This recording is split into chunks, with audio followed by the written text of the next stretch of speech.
Sage and is fighting the fight. He has fought cities.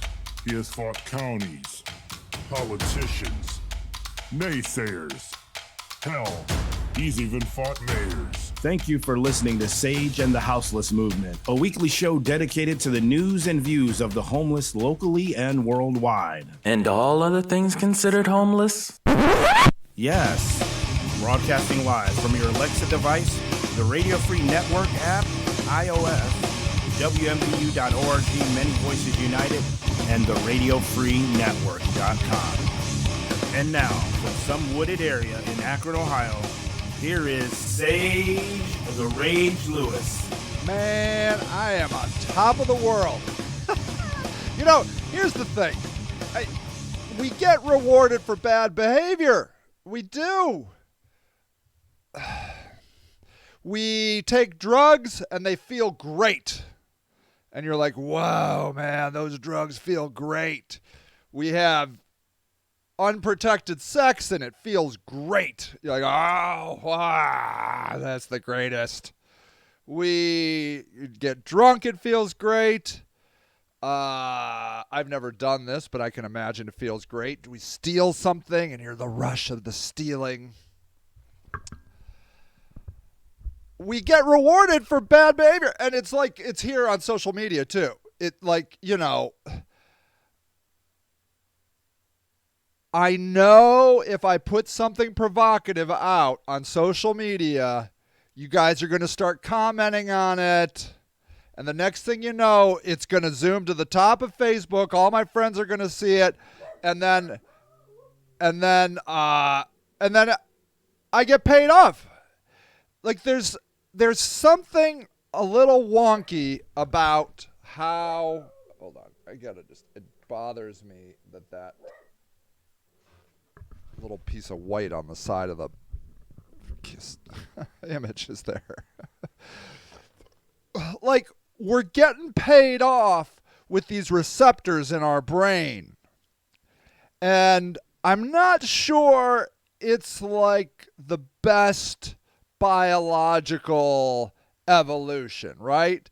Okay, so let's oh my God. And then I have the receptors where I want to murder my dogs for just barking at nothing because they're so bored out of their brain. Sparky Clarabelle, hush up now. Hush up. You know that's why they had hush puppies? That's what I heard. They fried bread and threw them at their dogs and said, hush, puppy. That's what I heard. What are the receptors in your brain that go off when cool stuff happens? I love Google. I love, no. Okay. What receptors in your brain are affected with social media? Okay, here, let's just look at this. Where is my thingy? Okay, hold on. Okay. And where am I? There I am. Okay, so it says in the last 15 years, social media has become such a pervasive part of our lives that we don't even notice how much time we're spending on it. Reports we spend 135 minutes on social media each day. Whatever. Who are those losers only spending 135 minutes? I can do that on TikTok alone. Following an upward trend of increasing time spent on social media, each year raises the question, what's the effect? Comparison is the thief of joy. Okay, I don't know. Okay, let's see. The University of Pennsylvania study examined how social media use causes fear of missing out. FOMO. You've ever heard of that? FOMO? One group of participants limited their time on social media to 30 minutes a day, while a control group continued to do Facebook, Snapchat, and Instagram as used. The researchers tracked the persistent social media time automatically. After 3 weeks, the participants who limited social media said they felt less depressed and lonely than the people who had no social media limits. Oh, well, there you go.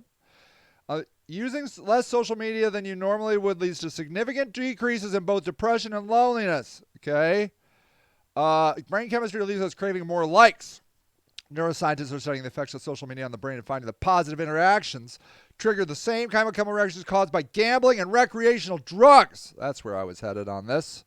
According to the article, When you get a social media notification, your brain sends a chemical messenger called dopamine. Dopamine. Makes you a dope. Dopamine. Along a reward pathway, which makes you feel good. Dopamine is associated with food, exercise, love, sex, gambling, drugs, and now social media. Variable rewards schedules up the ante. Psychologist B.F. Skinner, I remember that guy, first described this in 1930s. When rewards are delivered randomly, as with slot machines or positive interaction on social media, and checking for the reward is easy, the dopamine triggering behavior becomes a habit. A habit. Like all these things, spending too much time on social media isn't just a bad habit, it can leave real consequences. It shows we're basically carrying around a little dopamine stimulators in our pockets. So it's not surprising we're constantly distracted by our phones. A TED video explains that social media makes us bad at multitasking. It calls phantom vibration syndrome. Oh, I have that.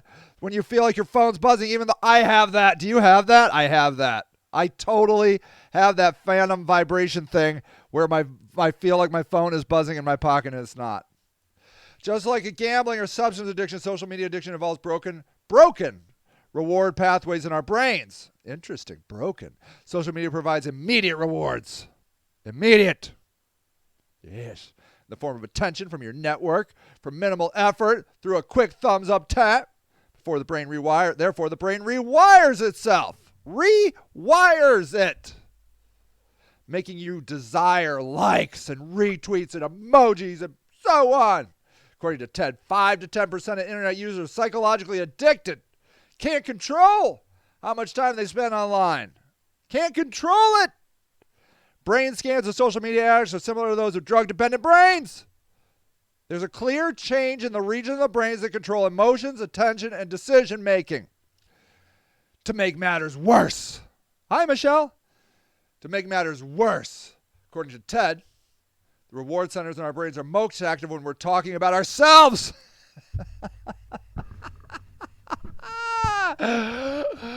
Oh, that's why I'm here. Okay, yeah. Okay. In real life, people talk about themselves 30 to 40% of the time. Social media, it's all about showing off your life. So people talk about themselves a whopping 80% of the time. When a person posts a picture, gets positive social feedback, it stimulates the brain to release dopamine, which again rewards behavior and perpetuates the social media habit. Okay, so here, check it. Check it out. So here's the deal. I believe this, and I'm pretty sure this is science, but I don't know. What do I know about anything? Okay, here's the deal. There are people that I think are more susceptible to addictive things than other people. I watched a guy, I wouldn't classify him as a friend. I've met him, so I do have murderous tendencies when my dog barks like that. Why is that? Claire Bell, hush up now. I will not murder my dog, I promise you. It just drives me nuts, the barking. Anyways, it's about nothing. Like the dogs are supposed to bark when we're under attack. Everything they think is an attack, and so therefore it becomes useless. Their attack mechanism, telling me when we're under attack. I'm like, whatever. We're always under attack, according to you. So look, I was listening to this guy, this associate of mine, maybe someday a friend. He was on TikTok. He's got a TikTok, and he said, "Look, I was addicted to whatever drug he was addicted to before I was born." He said, before I was born. Bam. I'm like, that is crazy. And we know that's true. Alcoholics come from alcoholic families. We know it. We know that's the case.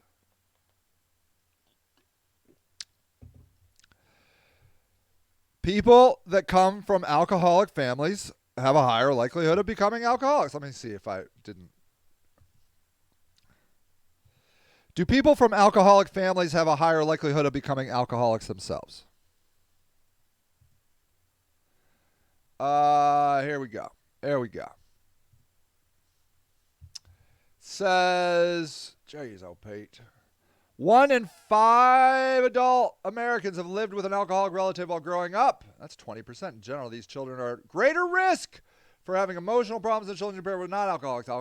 Alcoholism runs in families, and children of alcoholics are 4 times more likely than other children to become alcoholics themselves. Most children of alcoholics experience some form of neglect or abuse. Alcohol runs in my family. Runs in my family. Okay? I would not say that my parents were alcoholics themselves, but they did love their drink. They loved it. They loved it. My dad had to quit drinking. He quit drinking. I quit drinking. My son has never seen me drink. Okay? He did not grow up in an alcoholic family, but he grew up with an alcoholic father. I don't really love the word alcoholic, but whatever. I'm not afraid of it. Whatever. You can use whatever word you want. You call me. I don't care what you call me. Just don't call me late for dinner. I do love dinner. So I would say that my son and okay, I'll tell you this. Let me give you a story of my son. He got his wisdom teeth out and he was very nervous. He came out of that and it was fun at the time, and it's probably still fun to record a person coming out of their drug-induced haze. And he wanted me to record him. He said, record me when I come out of, I want to see what I'm like. And so I did. And I was like, so how'd it go? And he said, with his mouth totally stuffed with cotton and totally blitzed out of his brain from whatever they give you when you get your wisdom teeth out, he says, 10 out of 10, I would do it again. That's what he said. 10 out of 10, he would have his wisdom teeth out again. Right there. He's like, bring me back. He literally said, he's like, take me back. Let's go again. And I said in my head, I'm like, oh no. Oh no. He tasted it. He tasted it. Not alcohol, but the escape. And I'm telling you, I have a feeling that, there are people that want to escape. And I'm one of them. And I would imagine my son could be one of them too. And I don't, he's, as far as I know, he's never drank alcohol. He's a 17-year-old boy. I guess at any point in time that could be. I'm always telling him, don't drink and drive. Never, if you ever don't get in a car with a drunk driver, just call me. I will come and get you. No questions asked. No big deal. Just do not drink and drive. Take an Uber. Call me. Whatever. I will hook you up. No big deal. And so,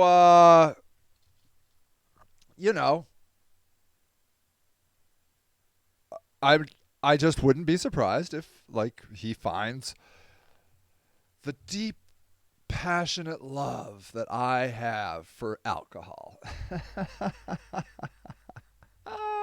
I quit in 2003. In June, I believe. June. So what? That's going to be my 19th anniversary coming up. And I have not touched it. I have not touched it. And you know why? Because I've had friends that have touched it after decades of going, and they just go right back.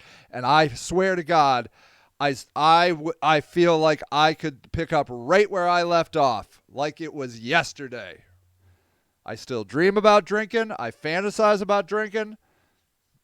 The only thing that saves me really is that I have developed over these years instantaneous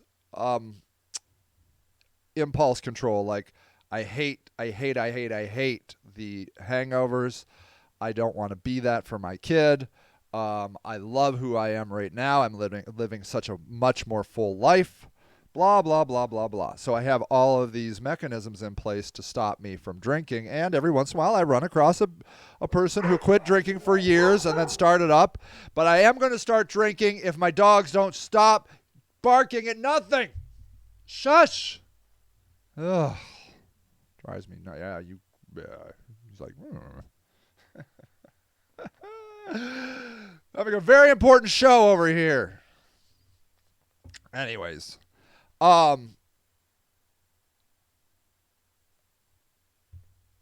When you are an addictive personality, have addictive traits and that type of thing, You absolutely cannot just be like, and now I will no longer be addicted to anything. No, no, no, no, no, no.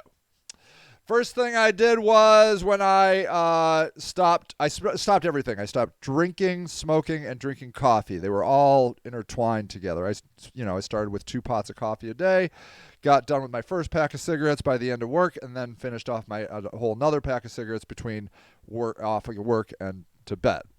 That was like my life. And so I just was like, I got to quit the whole thing. And so when I quit it, the first thing I did was I built a home movie theater. I renovated the third floor of our attic, and I made my drink of choice, Kevin McCartney, was beer, Budweiser, in a bottle, long neck. Loved it. I would buy a case, which is 24 bottles of beer on the wall. Now, I would start normally my favorite drinking day was Friday, and I would start at about 3 or so, and I would drink that first 24 bottles of beer, and then I would head out, and then we would go to the bar later on, about 10 o'clock. And then, and mind you, I never ate. I never, ever ate. That would be stupid. Why would you ruin all that beautiful hard work you did by swallowing 24 bottles of beer by ingesting food? That's a stupid idea. And then I would go to the bar for a while, and I would hang out, and then we would go to Denny's or something, and I would eat like late, like 2 o'clock, 3 o'clock, and then that was my day. That was awesome. I would occasionally do shots, but mostly I liked drinking beer because I knew exactly where I was. I knew how drunk I was, and if I was drinking shots, I would sometimes black out. I wasn't in complete control of my I didn't want to. I could get really, really, really drunk. And it's not that I had anything wrong against getting really, really drunk. I mean, that was my whole point. But I just liked the whole thing. Beer. Anyways, so that was it. But what I will tell you is the first thing I did was I built that theater to take my mind off of it. And then not long after, I started training for a marathon. I ran 3 marathons. I ran Chicago. That was my first, my favorite. Then I ran Pittsburgh. That's hell. That's absolutely, absolutely hell. Yeah, crazy shit indeed. And then I ran Akron, my hometown marathon. Ran three marathons. And I really wrecked my left side of my body. And then what happened was I was still running, but then I got on antidepressant medication, and that leveled me out so great. And I've been on that ever since. I'm at 40 milligrams of citalopram, which is Cialis? I don't know what it is. Citalopram is just the generic name of it. I don't know, but I love it. I love it. I love it. I love it. I love it. I'm almost out. I got to get back to the doctor and get me some of that delicious goodness. It takes the edges up. So running is nice because it's really sharp peaks. Like it can really make you feel great, but then it comes crashing down quite soon. What's up, Thomas? It is good to see you. It is good to see you. And citalopram just really has done a wonderful job of just leveling me out. But what you need to know is, and why did that get dark like that? Thank you. Okay, so the thing that you need to understand is that I'm always putting things in that place. So I drink all day, and now I don't usually drink Diet Coke all day. I drink a couple of these, but I drink Lipton tea. I drink tea, and I love it because it doesn't get me too jacked up on caffeine. I never seem to get headaches. Sometimes I can get headaches if I drink too much of like pretty high caffeinated stuff, which I think this is. So I can drink that all day. I'm a drinker. I love ingesting things. So I have a oral fixation. So I always have to have something going in my mouth at all times. And a hot tea is my choice of, and it's been for, going on 20 years. I used to hate being a teetotaler, but now I'm fine with it. Whatever. Genghis Khan was a teetotaler, and that guy was a gangster. That's what somebody told me once. It really helped me out. So, what you got to know is that I think people like me, and all of us are on a scale of all this stuff, right? But people in my camp that are addictive, I think those dopamine hits mean more to us somehow. Like either I get more of it or I need it more or something. I don't know. I'm obviously not a doctor. I'm making all this up. But I do know that I need stimulus. I need stimulus. And I'm on the third season of Ozark. Is it Ozarks or Ozark? Do you know that show? Really love it. Really love it. And their life is just so crazy. And I don't know that I can handle that life. Like, that looks even too stressful for me. But I totally get it. I totally get why you would want to be in with the cartels and making all that money and moving things and the risk of it. Risk takers, I guess you would call us, right? Is that what you would call us? Risk takers? Let me see what makes a person a risk taker? Okay, let's see if I can figure this out. What does it mean? At work, cautious person, risk taker. They have a sense of adventure. Once they decide they'd like to do it, they're impatient to get started. They make decisions relatively quickly. They're comfortable making executive decisions on the spot. They're more accepting of failure. Oh, yeah, absolutely. In extreme, they may have it in the extreme. Ask forgiveness, not permission. That's just my modus operandi, baby. In the extreme. Ha! That's my daily existence. I should wear that as a t-shirt. Ask forgiveness, not permission. That how would you live any other way? Anyways, that's at work. That's dumb. 12. Okay. Let's see here. Oh, look at her. She looks legit. That girl looks like she's a drug runner. Or at least thinking about it. You're comfortable being uncomfortable, yes. You're up for a gamble, yes. You're used to getting in trouble, yes. You're a person of action, yes. You know what you want, yeah, right. You trust your gut, yes. You're naturally curious, yes, I am. Brush off failures, what is it? Yeah, like I'm a born failure. My whole motto is I can't lose all the time. You won't settle for the way things are. Hell no. You're decisive. You're passionate. You're confident in yourself. Can a relationship coach help you? Oh my God. If that's you, call somebody now. Call somebody now. I don't know why we're like this. Is it dopamine? Let me see. Hold on. Does dopamine cause risk taking? Ah, yeah, there it is. Okay. High levels of dopamine. Okay, see, this could be it, right? Boosting levels of neurotransmitter dopamine can lead to increased risk-taking, according to research. Dopamine is involved in reward learning, and previous research linked dopamine, like the study gambling, with compulsive gambling people and people with Parkinson's. Interesting. The study found that dopamine levels of a healthy adult led persons to more. Okay, so I bet you this is it. See, look, I got Summit County Jail calling me right now. This is how I live, all right?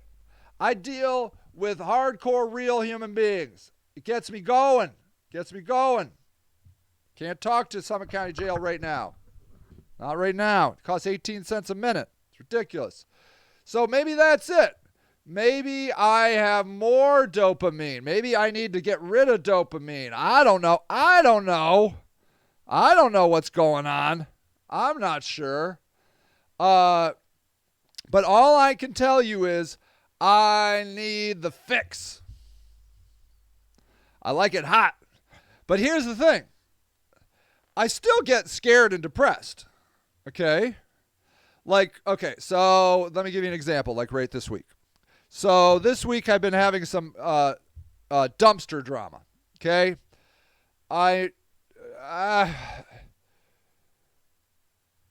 Trying to be sensitive to all parties involved. What you need to know is I got permission to put my dumpster on a piece of land. I got permission. Okay? I want to just say it like that. I followed all the rules. I got the written permission, the verbal permission, blah, blah, blah permission. Okay? I got it. You understand? One problem. Person whose land my dumpster was on was the city. Denny Wilson, my man. My man in the house. What is up, Denny Wilson? You wouldn't miss nothing. It's just me talking for an hour about nothing. So, now, here's how it went. The city puts up a sign. I love you, Denny Wilson. You are a force of good in the world. We need more people like Denny Wilson in the house. That's what we do. God bless Denny Wilson. That's what I like to say. So, the city comes out and puts up a sign. Says, hey, you got to get your dumpster off of my land. Okay? They gave us till like Tuesday. Just call it Tuesday. All right? Talk to the dumpster people. They're like, holy crap.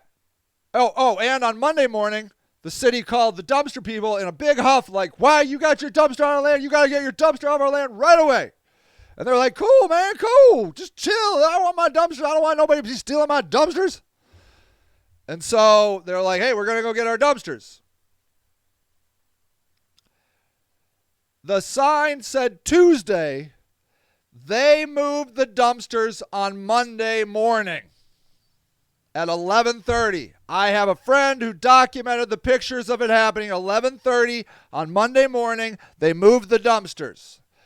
The dumpster company was there at, I think, 12:45 on Monday because the city had called them and made a sign that said they need to be gone by Tuesday. You see, that's how they go. They go Sunday, Monday, Tuesday. Monday was before Tuesday, so we were doing our work on Monday because the dumpsters needed to be gone by Tuesday. It said Tuesday. That was Monday, Tuesday, Wednesday, Thursday. See how it goes? See, I know how the days go of the week. But something happened, a mix-up happened, or something, or they hate me, or they hate everybody. I don't know what happened. It's not for me to decide the motive. All I know is at 11:30 on Monday, the city took our dumpsters. Now, as you can imagine, the dumpster people not happy. Not happy. Now, they don't know who to blame, but they're going to blame somebody because blaming is what organizations love to do. Now, in my humble opinion, I think there's one person to blame. The people that said they were going to move the dumpsters on Tuesday. Now, I'm not saying that we had a legal right to have our dumpsters there. I will say, for my defense, because why not? I don't even want to defend myself, but I'm just going to say I was under the impression my dumpster was on somebody else's land. Okay? I'm telling you, I got permission. I just didn't get permission from the right people.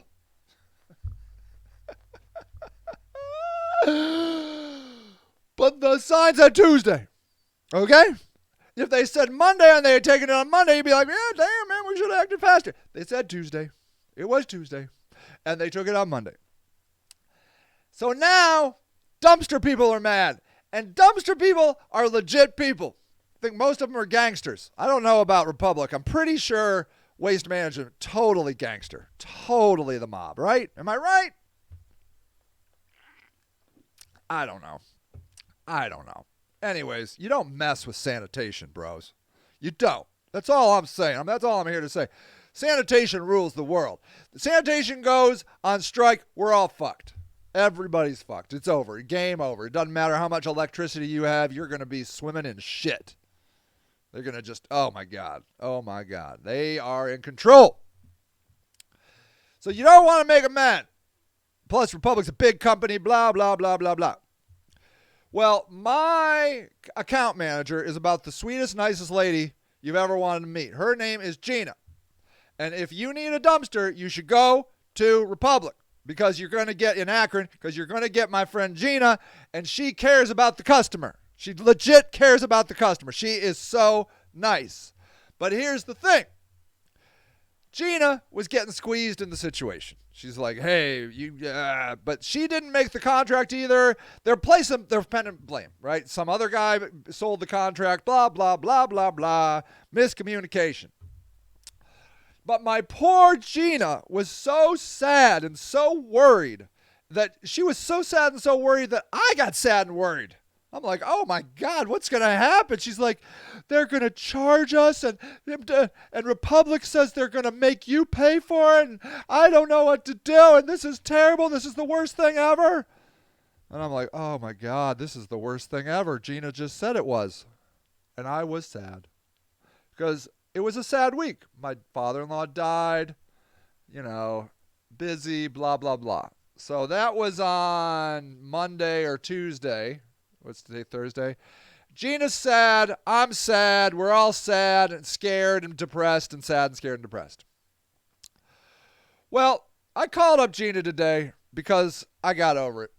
One of the things about me is if I'm ever sad and depressed, all I have to do is just wait. I will be over that shit lickety-split. I never even have to worry. I know me so well. I'm just like, if you're scared and depressed, Sage, just sit down, watch some TV. That shit'll pass. You'll be up and angry and ready to go in a few minutes. It can take a couple hours. When it's really bad, sometimes a whole day. Sometimes I'm scared and depressed for a whole day. Well, I called Gina because I'm like, I got to call Gina and see how Gina's feeling. I'm worried about my friend Gina. So I called Gina and I'm like, Gina, how are you doing? She's like, oh, well, they're not really talking to me and I don't know. And and now it's to the general manager. And I'm like, Gina, what kind of money are we talking here? She said, well, the city said, they picked up 2 dumpsters and they want to charge us $400. And I'm like, I thought so. She's like, what? I'm like, Gina, no one's day should ever have to be the slightest bit bothered by $400. I'm like, Gina, don't you worry about this. Is nothing. This is silliness. I usually believe the city is out to get me. I don't even think this was about the city out to get me. I think there was just some miscommunication. The sign that was there on Friday had been taken, probably by a homeless person, and there was no sign there on Monday. The guy working the operation probably didn't know that the sign said Tuesday. He's like, and he asked somebody, probably just some random guy, I don't know, probably a homeless friend of mine, I don't know, hey, can I move this dumpster? Of which the person said, well, I don't care, move a dumpster. What do I look like a guy that cares about dumpsters?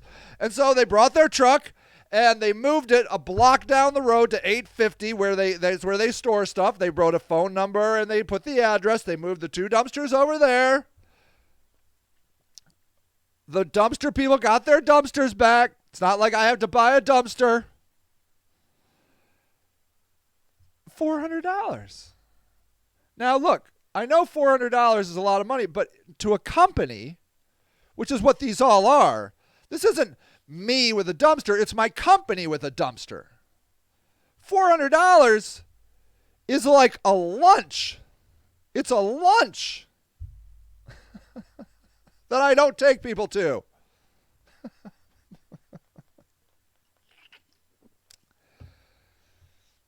Much Ado About Nothing.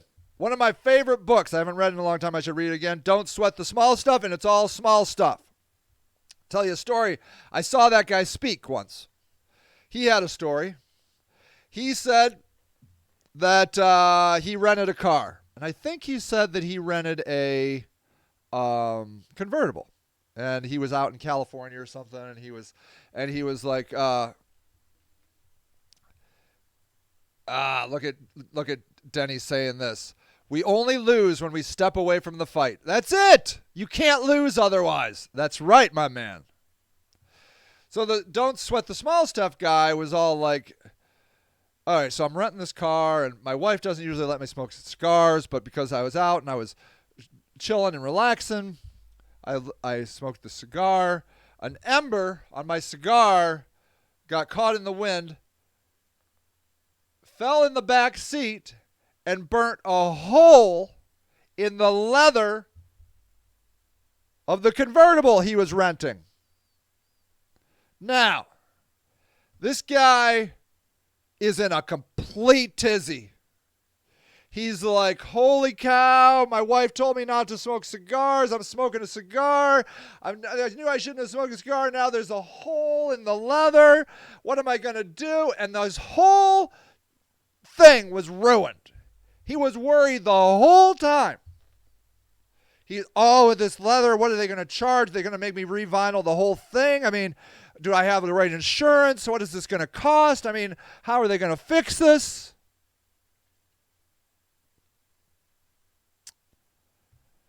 So, just racked with fear and worry for days on this thing. It was so nice, it got ruined, and he was worried the whole time. He goes to return the car, and he comes straight with him. He's like, hey man, I gotta tell you, but I was smoking a cigar, ember flew in the back, and it burned a hole in the back seat. And the guy at the desk said, I have a piece of paper here, and this piece of paper says I am supposed to walk around the car and see if there are any dings or scrapes. If there are no dings or scrapes, we're good. I don't have a piece of paper that says to look at leather. That's not on my list. The guy walks around the car, says, this car looks good to me. The guy paid his bill. Nothing happened. Nothing. It wasn't on the piece of paper.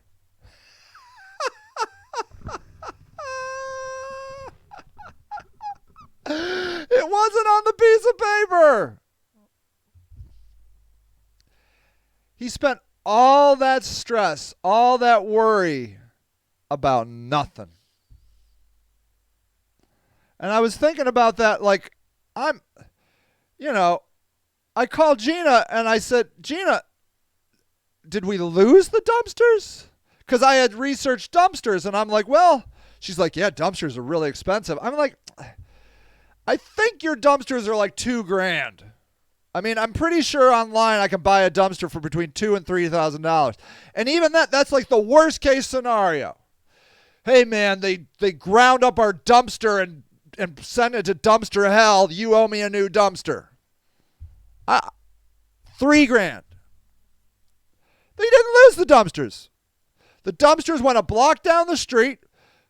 The dumpster people went and got their dumpsters. They got their dumpsters, and the city says, hey, you owe us for that little trip we made to take your dumpsters from your place or from our place to our place. Isn't that ironic? Literally, my dumpster was on city property. They put it on a flatbed truck, 2 dumpsters on a flatbed truck to move it about a block and a half to city property.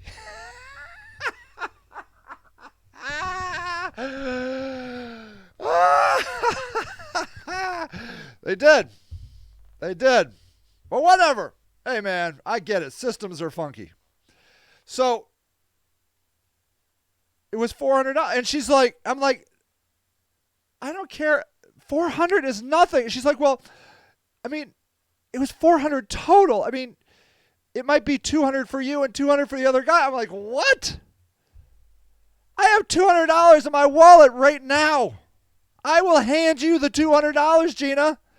We don't need to worry about these silly things in our lives. Oh, no. Now here you see, Omi is currently at the hospital with your son who was admitted. Oh, my goodness. Now these are the worry. Okay. I guess it's a thing with these kids for her high on Benadryl and, well, he almost died. What? I guess it's a thing for these kids to get high on Benadryl? Wait a second. Your son got high on Benadryl and almost died? What? This is what we do these days? What?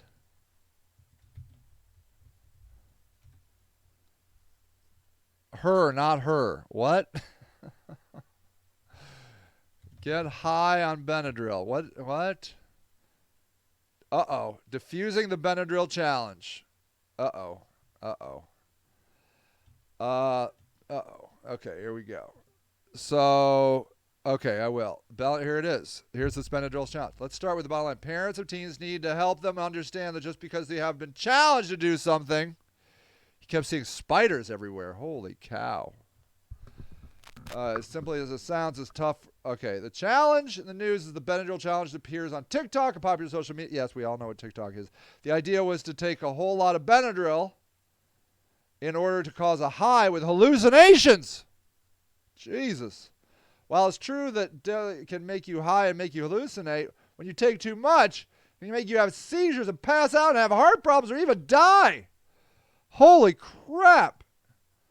Indeed, emergency rooms across the country have been treating overdoses of this stuff, or at least one death. To TikTok's credit, they say they've taken down the videos and monitoring for any new ones. When I searched the site myself, nothing came up when I searched Benadryl. Okay, good. The reason teens do this stuff is actually rooted in evolutionary biology. The adolescent and young adult brain is growing and changing rapidly to meet the need for their particular moment in life. As teens enter adulthood and become independent, they need to be able to learn a lot of information quickly. Their brains are set to help them do that. All right, frickin' put out a this is a public service announcement. Yeah, the Pepsi challenge, for real. These challenges are nuts. My kid's school had all these challenges after COVID. I don't know, stealing stuff from their schools? Okay. All right, everybody. We need to talk to our teenagers about this Benadryl challenge. This sounds like bad stuff. Bad. I'm so sorry. Lock up the Benadryl. Yeah, I guess lock up the Benadryl.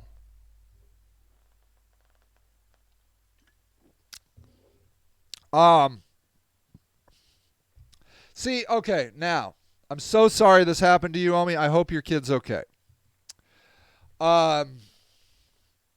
See, now, this is one of these issues, I think, where being...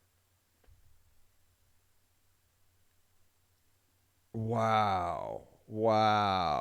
Omi says the temperature was 104 and the heart rate was 200. Wow. I'm so sorry.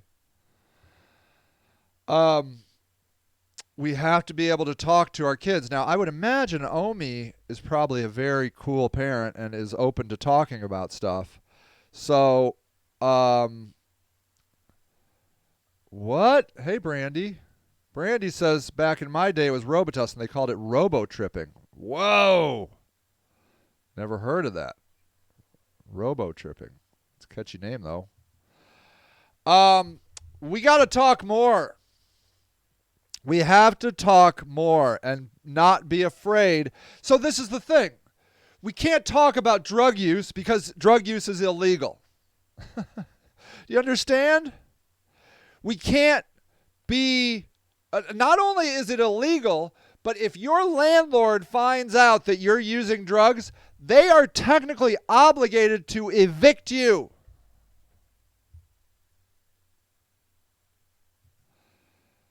They layer robo-tripping on Benny tripping. Jeez, oh Pete. Has anybody heard of LSD? Anybody? What are they doing? Wow. Mushrooms. You can learn how to grow mushrooms online. Why don't people do that? Why don't people learn how to grow mushrooms? You can go on any of these forums and learn how to grow mushrooms.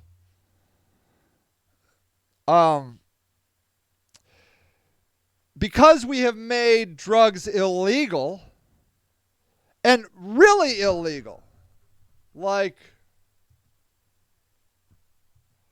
how long can you go to jail if you have meth on you? Okay.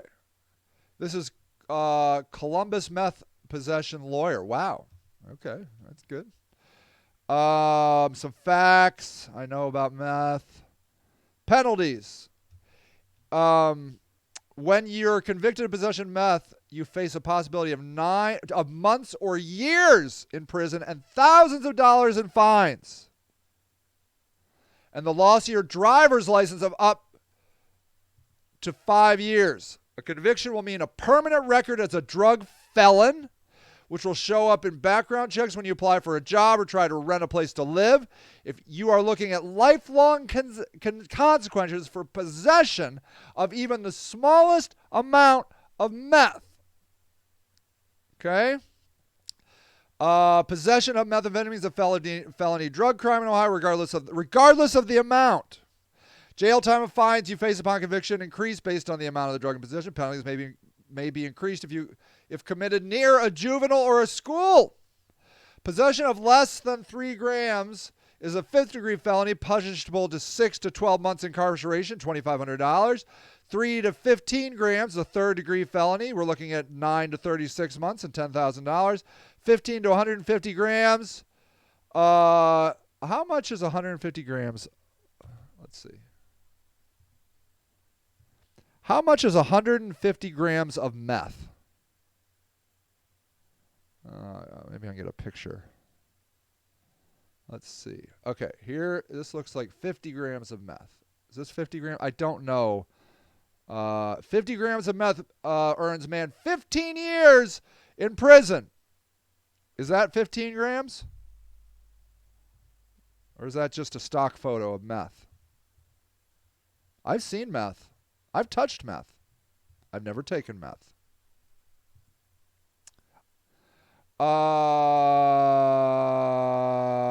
How much meth is this?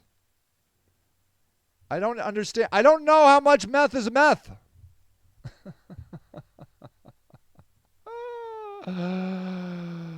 Oh, yeah, you got to weigh it. Oh, okay. This is good. Hold on. Okay. This here says 29. This looks like, is that right? Okay. It looks like this is 20. Okay, here it is. There's 29 grams of meth. Okay. There it is. 29 grams. I mean, it looks like a lot of meth to me. So 29 is smart because, where was it? 29, no, it's not. 15 to 150 is a 2nd degree. Okay, that's, mandatory prison time from 2 to 8 years and a mandatory fine of 15. Possession of 150, 1st degree felony, 3 to 11 years. 300 grams, 1st degree felony. Court may impose a possible prison sentence of 11 years. Additionally, you're classified as a major drug offender and may face a mandatory $20,000 fine. This is bullcrap. Absolute total bullcrap. Because what we have done now is we've terrified our addicted people. We've terrified them. Okay? We have terrified our addicted people that they can't talk about drug use. Because if they talk about drug use, they're looking at serious consequences. Automatic drug felon for the rest of your life. Automatic. Automatic, no matter how much meth you have. Okay? How do you begin to talk about drug use if you can't talk about drug use? Hey, I use drugs. I was just using drugs. I have some drugs on me. I don't have drugs. I'm a straight edge. I'm not talking about me. This is a person that I wouldn't lie. Well, would I lie about my drug use? Probably. Yeah. But I will take a urine test anytime you want. I'm telling you, I will. You can, and I will whip I will whip my penis out. You will see my penis taking a drug test so you know it's not somebody else's, and you will see that I pee clean. I pee clean. I always pee clean. I don't even like marijuana. When my kid leaves, I'm going to really try to work on my marijuana habit, but maybe not even, because I'm also an FFL. I have a anyways, yeah, I just don't do drugs. I don't drink. I'm a straight edge guy. So Omi says, I've been talking to my kids about it as long as they've been alive. I have one who won't touch it and one who won't say no. There you go. Isn't that interesting? Wait, I'm sorry. Hold on. There. Yeah. So isn't that interesting? Same parent, same house, one who's like can't stop it and one who wouldn't touch it. Very interesting, right? We must decriminalize drug use. It's a waste of money. It's a waste of resources. Spending all this time locking people up for an illness, all mainstream, all mainstream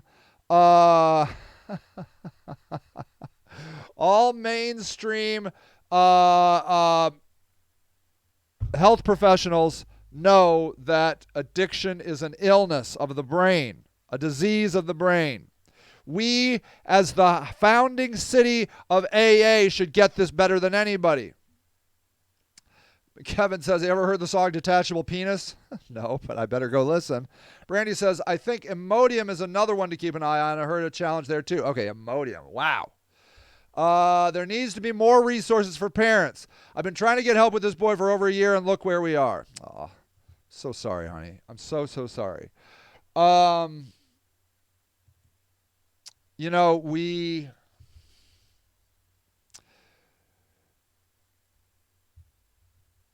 can't live other people's lives, right? And as a parent, we feel absolutely responsible and devastated that what more could we have done? They're not us. They're a human. They are a fully functioning human. I don't know how old your kids are, but I mean, they're people choose their own life, and all we can do is love them as much as we can love them. If you can love a person safely, you know, without getting robbed or repeatedly, you know, or beaten or killed. Yeah, okay. So this kid, she says, is 16, almost 17. Yeah, so they're getting older.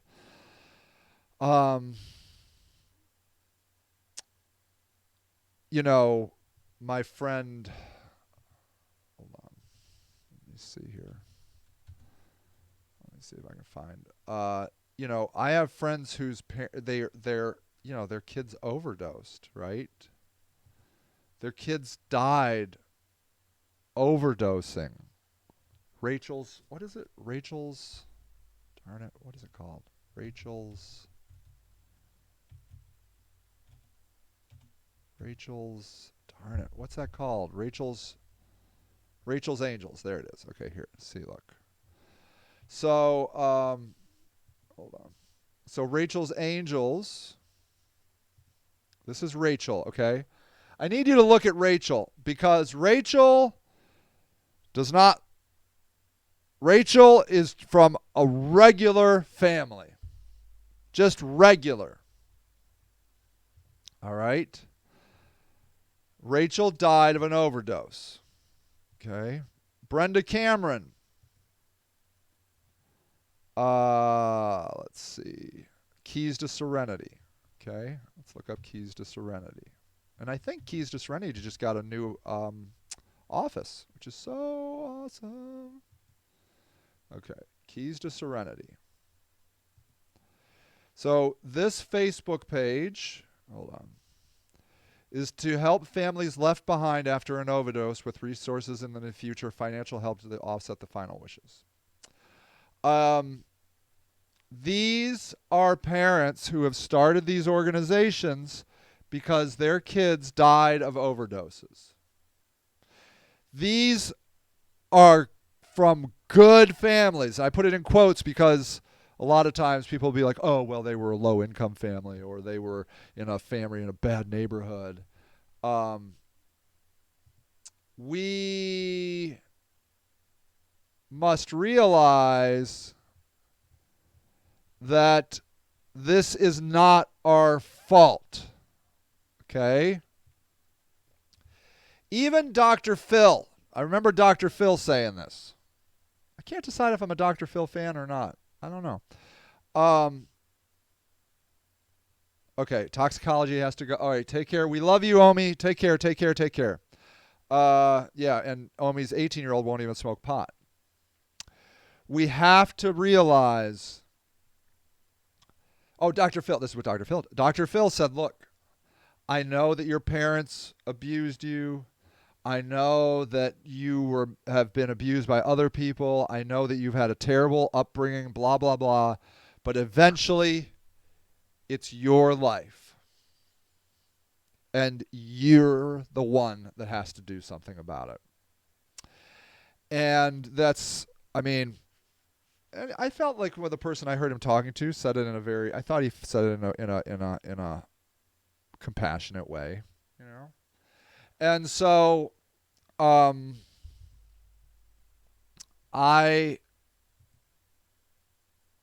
don't want the love one. I want the care one. There we go. We just do the best we can. And